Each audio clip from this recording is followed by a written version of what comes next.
Hello, everyone. Welcome to First Year Teaching Tips. This video series is dedicated to helping any teacher who is in their first year of teaching or in their first year in a new role. Veteran teachers are welcome as well. With that being said, let's begin. So, who am I? My name is Mia, and I am, as of the recording of this video, an 11-year veteran in education. I worked as a high school social science teacher in public and private schools, and currently work as an instructional technology specialist in a public district.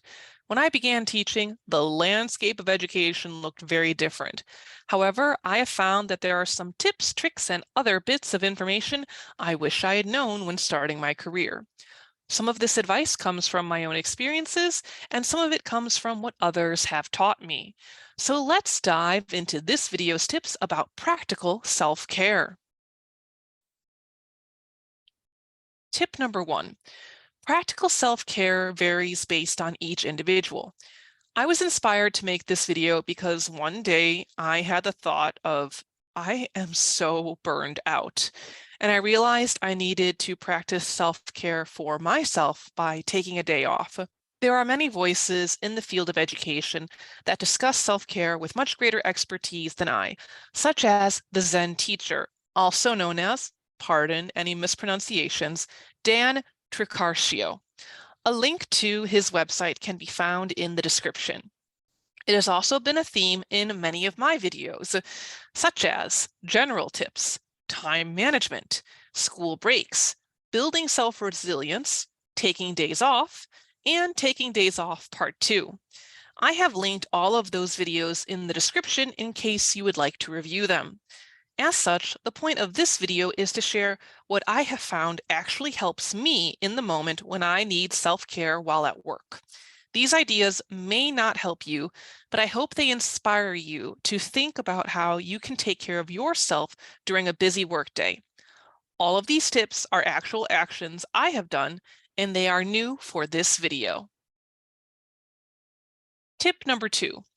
For at least 5 minutes, leave your main workspace for a reason other than work. Every day, I try to complete a 15-minute walk outside during my lunch. I know not everyone has that time available to them. As such, I recommend just leaving your classroom, your office, or whatever your main workspace is, even for a short period of time, to help reset your perspective. Think of this as the leave the internet, touch the grass tip. There have been some days where I have felt so frustrated about something that has happened, and being away from my workspace helped me calm down so I could be my best self. Tip number 3, follow the buddy system for work.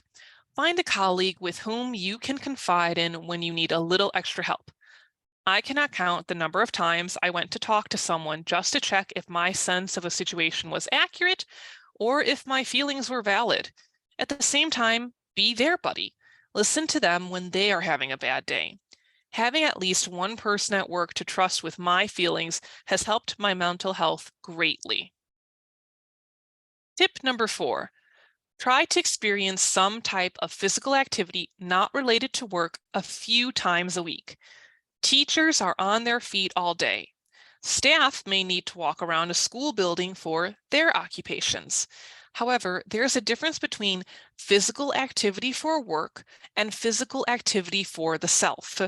This type of activity can take a variety of forms: a short walk, weight training, dancing to a song you like, and yes, even the perpetually touted yoga as a form of self-care. Let me be clear, physical activity does not have to be traditional exercise. One day, all I did was clean. I dusted, vacuumed, mopped, and wiped down all the counters. I felt so much better after completing those chores, which required me to move in all sorts of ways. I did not complete traditional exercise, but I still had that release of endorphins. Some came from the movement, but the rest came from the sense that I had taken care of my living space. So try to find an activity that works for you. Tip number 5, if necessary, find a safe space for an emotional release. There have been times when I have cried at work. There have been times when I've expressed my frustration with a strong tone of voice at work to a trusted colleague. Education is a stressful field, and having that emotional release may be necessary. I made certain to do so in a space where I would not disturb others or where I trusted the individual I was with.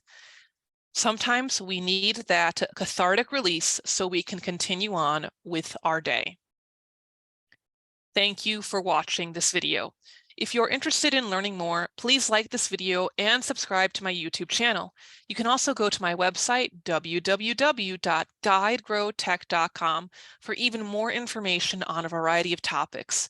Finally, I hope this video helped you grow in your knowledge of this topic. Take care of yourself.